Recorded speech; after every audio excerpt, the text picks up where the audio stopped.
Շատ են թվում է, որ դե գիտեք, եթե ես իմ կաբինետում ստեղծել եմ այդ սիլիկոնյան հովտի բանը, տենց պատկեր, հա, մթնոլորտ, ուրեմն ես սիլիկոնյան արդեն հովտում եմ։ Չէ, այդպես չի, ոչ սիլիկոնյան հովտում եք, ոչ Եվրոպայում եք, նույն կերպ, օրինակ Սիրիայում մի տարի առաջ Լատակիայում բավականին տենց լավ ապրում էին, հա, մարդիկ։ Ես մի տարի չանցած, կես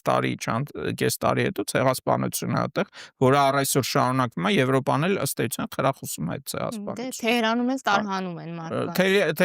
Թեհրանում են մարդիկ փորձում են տարհանվել, չեն կարողանում, որտեվ ճանապարհները